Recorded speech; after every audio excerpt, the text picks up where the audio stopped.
Yeah, sorry, Shyam. Lunch is up right after us, so I don't want to keep people from their food. Um, let's play buzzword bingo. What do we got? AI. After lunch, we're going to be talking to the guys from Brain about gamification. Throw out some more at me. What else have we heard? Isabel, spin to win. Come on, we love it. We love it. What else? Come on, you guys are awake still. I can see. What other buzzwords have we heard today? Personalization. That's the one I was looking for. There we go. All right. So, when Ian was doing his presentation this morning, one of the other aspects I thought of, and I'm glad we're following Shyam because he just had these wonderful slides giving us all these practical applications today of what his platform is doing, in terms of practical use case of AI. So that's really what we want to talk about in this session right now. And when Ian was doing his presentation this morning, I thought about one other aspect. I thought about influence. And we heard the example in the earlier panel. I think Mark, was that you? Was that from you about if we want to follow news about Uncle Donald, how we can personalize in our own choices. But what about the things that are presented to us? We're all familiar with sort of the Amazon algorithm or the Netflix algorithm. Ian shared about telling his wife that the ski trip was free. My wife says to me, she's scrolling on Instagram and she's like, how do these influencers make money? I don't understand it. I don't get it. Now, I've been married long enough to not remind her of the conversation from 10 minutes earlier where she's berating me about why is the credit card statement so high and why do we have so much clutter in the house. So, one of the questions I have for the panel, and think about this, I'm not going to put you on the spot first up with it, but to think about where is AI fitting in terms of influence? And again, obviously, we can think about Netflix and Amazon and stuff like that, but I want to think more in terms of the loyalty sphere and the loyalty space. But as I sort of throw the first question out to you, for those that obviously, Sam, everybody should hopefully remember you from a few minutes ago. But Lars and Linda, please introduce yourselves and tell us a little bit about what you do and where loyalty and AI fit in your businesses. But I want to think about practical use cases of AI versus impractical use cases of AI, and I want to preface that with besides the lighthearted remark about buzzword bingo. But we've been here before in the loyalty space over the last number of years when it comes to new fads. We want to talk about blockchain, whatever else. Some things are relevant, some things are not relevant, some things are the sausage in the back end that nobody cares about, at least our customers don't. AI seems to be different to that. AI actually seems to have something that's grabbed us and has gained traction, both in terms of our loyalty workplaces and as consumers. Linda. Yeah, I think that we've used AI for a long time, like we've done machine learning, right? Google and Meta has used algorithms for a long time to present stuff to people so they can easily find it. And I used to run an agency on loyalty and personalization programs, and already 10 years ago we built those predictive audiences to match customer and product and what they wanted to buy. But the thing was that then that was done outside of the systems. And it was such a tedious process to build those predictive models, then move them into, we worked a lot with Adobe at the time, and also understanding like what segments, what products. If you have a big customer base, if you have a lot of products, you're gonna need AI to match them. So for sure, what's happening now is that you use the models together with the data in a super efficient way, and then you automate the processes. So now you don't have to build that outside, you can just activate different algorithms, and then we also put language models on top, so that we can, for example, in the analytics, when we've done all the segmentation, all the customer attributes, then we can just ask, what segments should I market to today, or what was the sales of this product for this segment in this market yesterday, or whatever. So what AI does is to bring our own data to be very available, very fast and easy to us. And also that helps so much when building personalization programs and loyalty. I'm going to skip over Lars.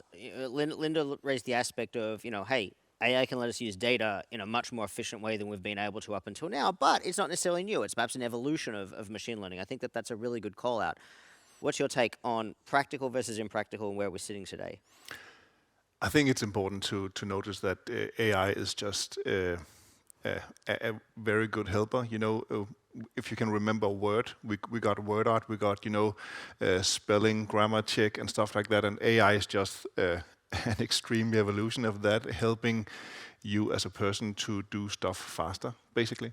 What we do in Media Cats is that we help brands monitor different communities on social media and all the influencers and creators, what they do in case of the brands they mention, the products they show, the topics they talk about. And then we use AI to help those brands create new content based on the trending topics and brands in areas of the industry interested to them.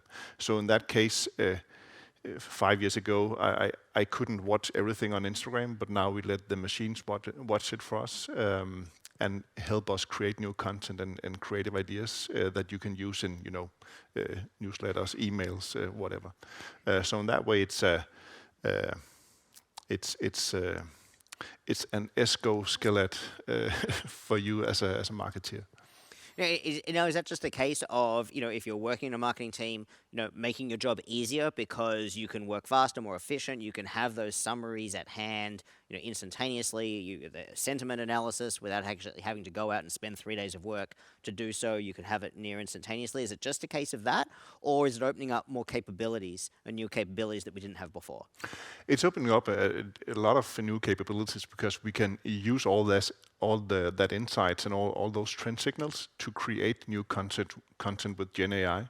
So based on what actually happens in a beauty community, we can go and look at, people talking about Sephora, making content about Sephora, they do this. So if I'm Sephora, if I want to do content in a good way, we will suggest storyboards, caption text, image prompts, and stuff like that. So in that way, it's a creative assistant that you can work with. That, of course, you need a human in the end to create the real content because it's to interact with the consumer. But it gives me 10, 15, 20 ideas with an instant click instead of me meeting in the office in the morning and thinking, I have to look at all the feeds, I have to be creative, and it's 9 o'clock and I need to present something to my boss. Then AI would be your assistant to help you do that. Sam? Let's go back a step. You gave a great presentation on promotion, both in terms of strategy and how to think about promotions, what works, what doesn't work.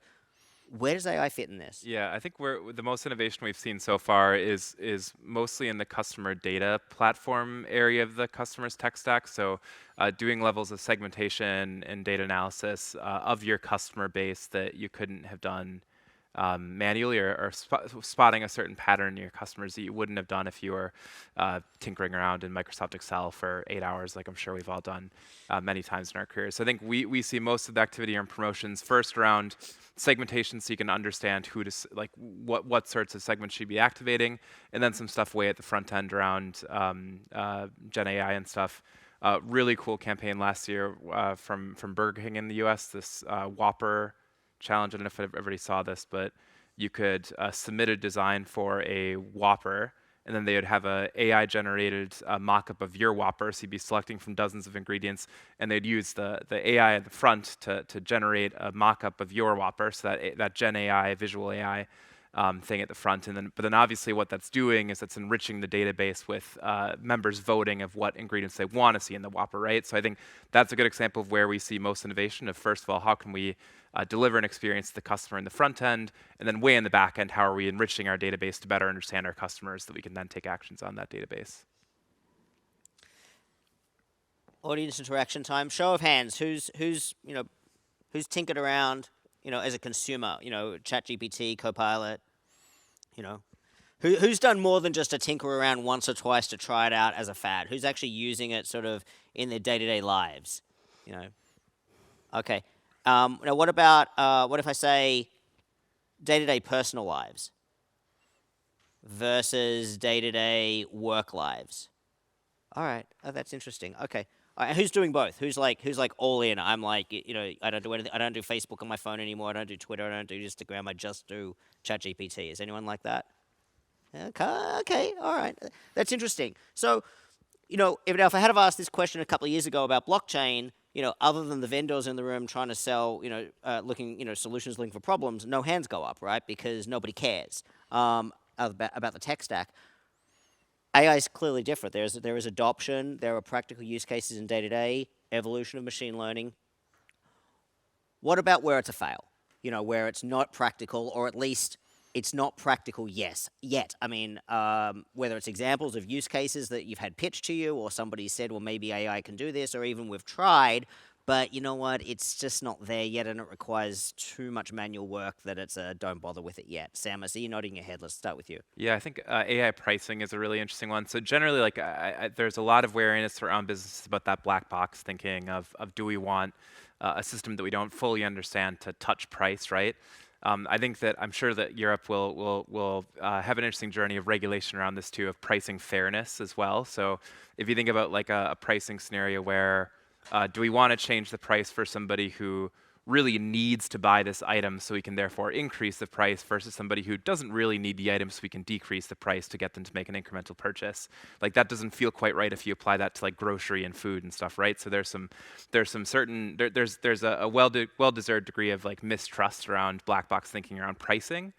And then there's of course, it's a shiny new toy, so we've all been splashing AI stuff across our work computers and getting lots of AI chatbot things that don't really create any enterprise value, but are kind of fun to poke around with for a couple minutes. So I think there's a lot of like wasted calories there, where businesses would be better served. Like, how do we enrich our enterprise data foundation so that we can do interesting things with our data, and not so much how do we kind of build some sparkle in the business layer or something that doesn't really create value for the business. Linda, chasing shiny objects versus, where's the line?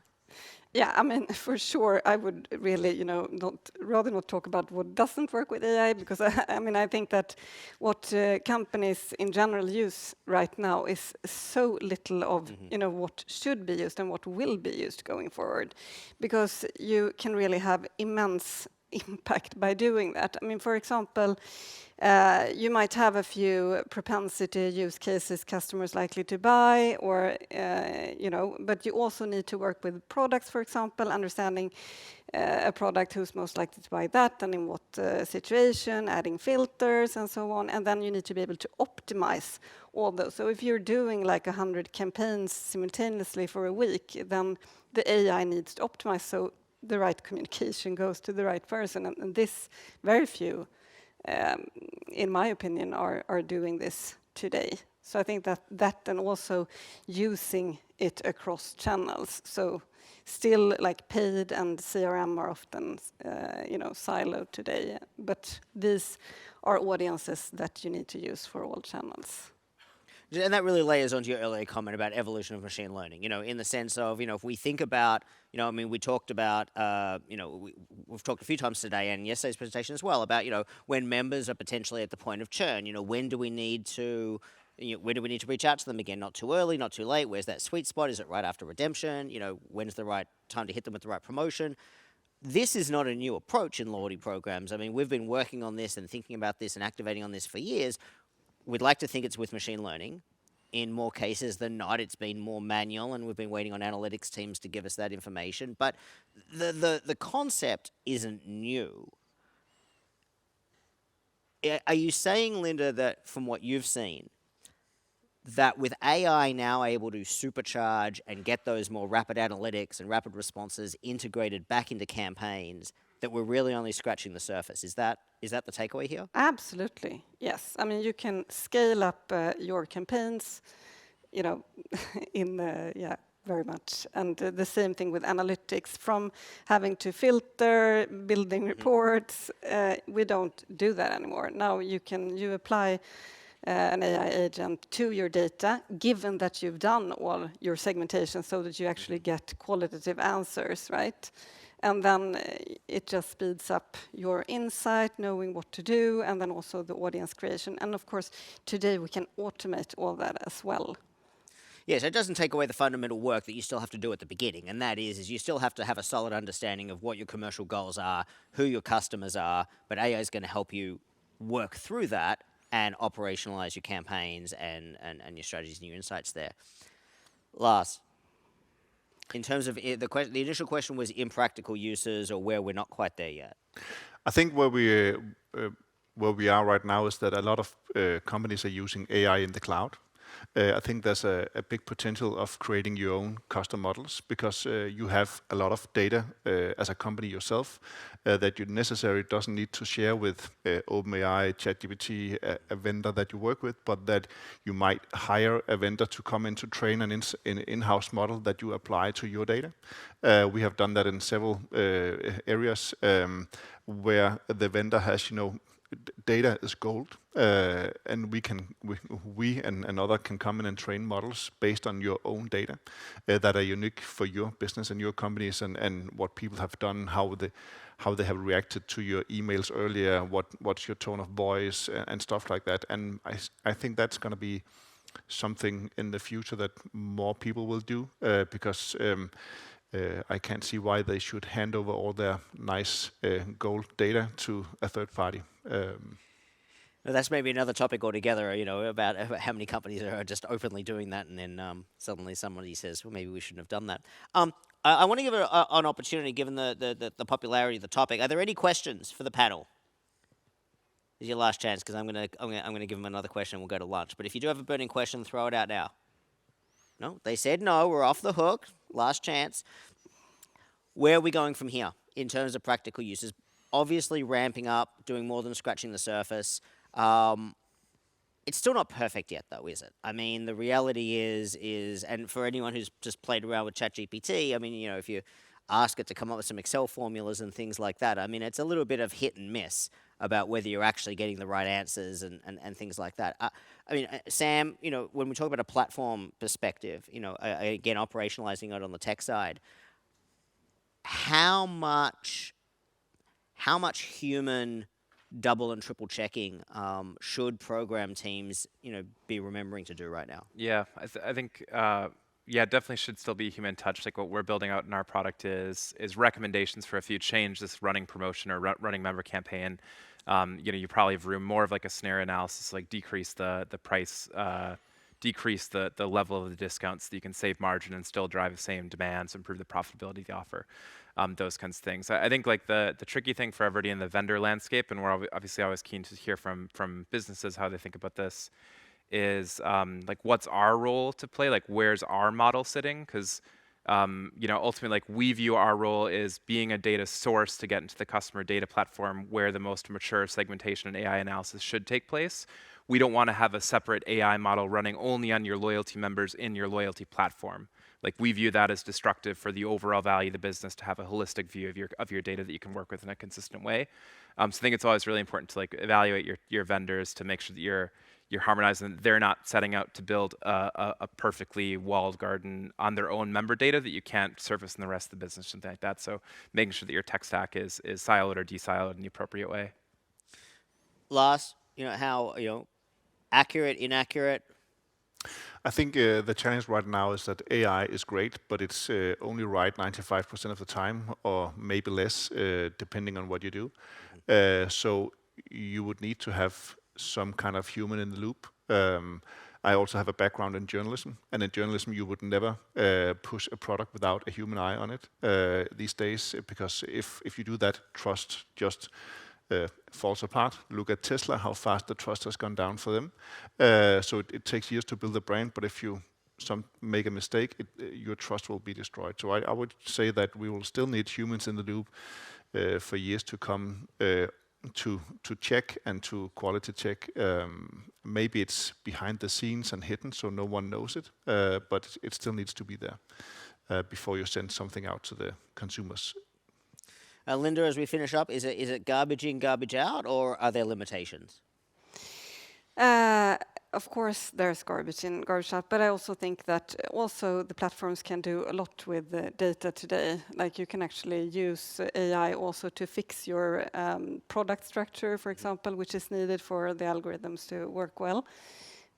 So there's just a lot you can do. And one thing also that I think is very important, like when you build analytics, for example, for loyalty or for your customer programs, I mean, most companies do exactly the same ones. Like you're not so unique, but you spend so much time on building this at every retailer or travel company and so on. And you can actually just leverage what's out there today. And you can have it up and running in very fast. And yeah, so I think that we should take advantage of that. Well, thank you to our panel. Clearly, AI actually has some traction, so I think we're beyond the fad phase, and a good discussion about practical and impractical uses. So thank you all. It is lunchtime, so I believe lunch is in the same place that we were in yesterday. So feel free, and we will be back to continue with the afternoon at 1:40. I know people have flights and stuff this afternoon, so we're going to get going at 1:40 very promptly. Thanks, guys.